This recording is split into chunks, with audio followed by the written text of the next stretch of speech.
Hi all, it's Erica again, aka ECR Horses 1901, and today is the video we've all been waiting for, and that is my wrap-up / meta commentary on the tier ranking videos for every traditional sized Breyer horse mold. I'll start by providing a little bit of background about the whole project. Since I got into the hobby around August of last year, I started watching a lot of Breyer and model horse related content on YouTube. At some point I was recommended a video ranking different Breyer model horses. I watched it and I found that I had some strong contrary opinions. And I said, you know what? I want to do my own tier ranking video. Now earlier in 2023, I think it was earlier that year, could have been 2022, regardless, I tried to create a completely different type of YouTube channel that was fun, but way too niche. I mean, it had nothing to do with model horses. But I found myself doing hours of scholarly database research and writing elaborate scripts for videos that would literally get between 0 and 5 views each. So it was not very rewarding. So when I created my first tier ranking video for this series, I just did it with the intention of putting it out there and just seeing what happened. I didn't expect anything to come from it, honestly. So I've been really delighted by the response, both in terms of views and comments and even subs. I think we're around 50 at this point. So yeah, anyway, that's kind of how this all got started. I just felt like sharing my opinions about the different traditional size molds. No more, no less. As I've mentioned several times, I initially collected model horses as a kid, and back then I didn't give any thought to things like who sculpted this mold and when it was from, anything of that sort. So part of why I mentioned the year of production and the sculptor's name for each mold was because now that I am older, I do think that's important information to take into consideration. And as people rightly mentioned in the comments, it's also important to keep in mind, especially in those earlier decades, that these were intended to be toys. And so while, especially in the earlier years, the conformation or the details are not always great, compared to other toy horses that existed, Breyers were definitely light years ahead. I know that was certainly true in the 80s and even into the 90s when I was doing the bulk of my collecting. Also, as some commenters mentioned, Chris Hess, because face it, he was the sculptor during those early years, was often referencing just a single specific photograph or illustration as the entire basis for the physical 3D mold. One example is likely the Touch of Class mold.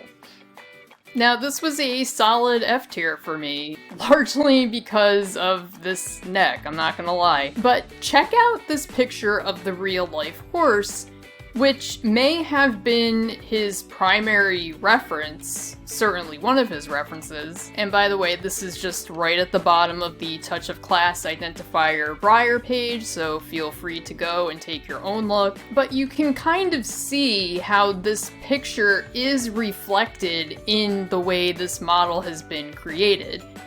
And furthermore, if you look up other pictures of this mare just on Google, you will see other pictures of her where it does look like she has a very long neck.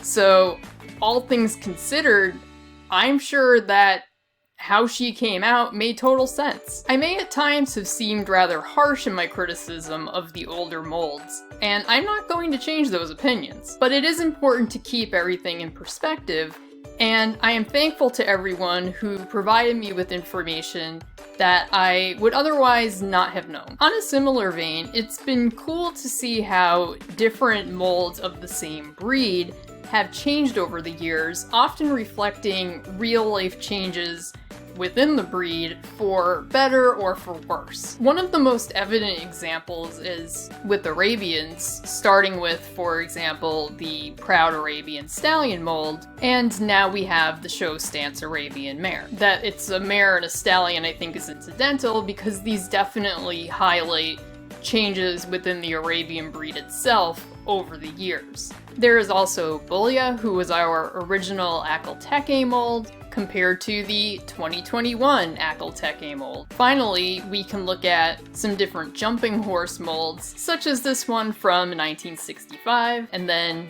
the Newsworthy mold from 2008, and Bristol from 2018. As an example of how this style, this action, I guess, of mold has become more sophisticated over time. Anyway, we'll talk more about different sculptors and decades later in this video. I also didn't realize the range of other companies that Breyer has teamed with over the years, either to create a joint product, like with the Madame Alexander dolls, or just stores that have sold Breyers at some point, everywhere from PetSmart to QVC to TJ Maxx. Hell, I didn't even know that Tractor Supply had their own line of horses until last year, which is dangerous because there's one just down the road from me. To be fair, I've gone there exactly once. I did come away with some horses. Other small things I've learned through closely combing through all of the traditional size molds and models are more bite-sized. For example, I figured out I love decorators and wood grains, and except in a few rare cases, I find that I'm always going to prefer the glossy finish over the matte. If I were to give out a most improved award of any type, it would go to full molds as a broad category, because the recent molds are really top tier, and that's especially coming from some rather humble beginnings. Horses in American History is one of my favorite series that Breyer has done, although I'm partial to almost any of the historical horse models, like the Marengo model that I do have, but he's not within reach, so sorry. My least favorite series Breyer has ever done has to be the big cats. I hate them so much. So very much. And on that note, let's ask the question, would I change any of the rankings? Yes. The short answer is yes. As a reminder, we previously ended with 14 horses in S tier, 39 in A tier, 38 in B tier, 49 in C tier, 27 in D tier, and 19 in F tier. Now, first of all, as one commenter pointed out, and this is on me, I somehow totally forgot to include the Western Pony mold in my ranking. I'm not gonna go give a whole spiel for him, but I decided to place him with the Western Horse, here's the Western Pony, in B tier. Felt like that was exactly where he needed to be. After the release of Norwich, I decided not to leave the Aristocrat Champion Hackney in F tier, but instead I bumped him up to C tier. It's still not my favorite mold, but he's not as deserving of my scorn as I had originally thought. There were also some changes at the top of the list. The Australian stock horse here, Dundee, got bumped down to A tier from S tier. I like this mold, but I realized I don't love it as much as I love the other horses that are in S tier. Now, on the other hand, after getting a couple of models on some other molds, I bumped up the American Saddlebred Stallion and Huckleberry Bay from A tier to S tier.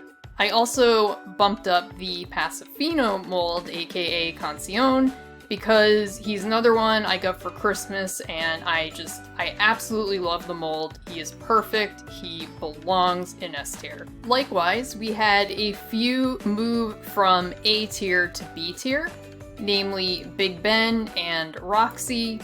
I just realized on second glance that I am not as impressed with them as I initially thought. Other than those additions, B tier stayed the same, no escapees. Meanwhile, the Morgan, aka the Show Stance Morgan, got shifted up from D to C tier, And I did not actually move anyone else down to F tier.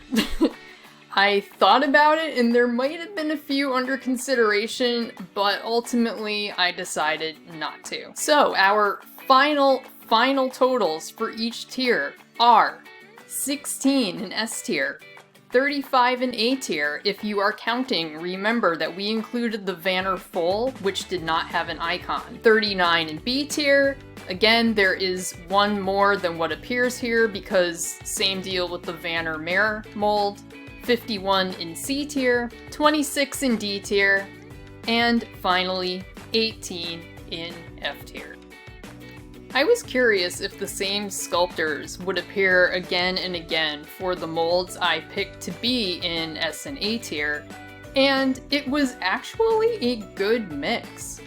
All in all, molds by 20 different artists were represented in those tiers, with the top 3 being Brigitte Eberl with 10 molds, Kathleen Moody with 8 molds, and, surprise and shock, perhaps, Chris Hess with 7 molds. If you're interested, here is the full breakdown of every single one of the sculptors and how many horses I included in either S or A tier. So I recommend going ahead and pausing the video if you want to take a closer look. As far as decades go, the oldest S or A tier mold was from 1956 with the Proud Arabian Foal. That was the only highly rated 1950s mold, but there were 2 from the 1960s, 4 from the 1970s, 2 from the 1980s, and 3 from the 1990s.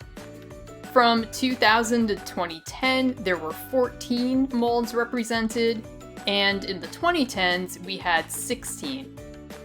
In more recent years, 2 top molds were from 2020, 4 were from 2021, which was the most for any single year, by the way. 1 was from 2022, and 2 were from 2023. I wasn't too surprised to find that the majority of my favorite molds were from between 2000 and 2019, as I definitely appreciate the uptick in the artistic quality and realism over the years. But as noted, there are some older molds that you just have to consider classic and appreciate for what they are. So again, if you would like to take a closer read at the different years and the number of models that they had in S and A tier, then here is the full list. Sorry that the columns aren't even, I tried. Again, feel free to pause the video here and then continue when you are ready to go on. So that's officially the end of this tier ranking series. As I mentioned in past videos, I do plan on ranking the Classic/Freedom series and also stablemates, and I am also considering doing a video, I'm not sure if it's going to be tier ranking or just kind of chatting about Breyer's other non-horse molds, because I do have a soft spot for them. If you couldn't tell by the longhorn, hold on. As I very non-gracefully get stuck. But yeah, in case you couldn't tell by the longhorn who has been sitting behind me, he was another great antique shop find. Anyway, so thank you to everyone who joined me on this journey. I really hope that you get something out of it as well. My next video is 100% going to be about the 2024 Breyer Fest models, because we need to talk. Okay, that's all I'm gonna say for now. We need to talk. But until then, please like and subscribe, and you are always welcome to leave your thoughts in the comments. See you next time.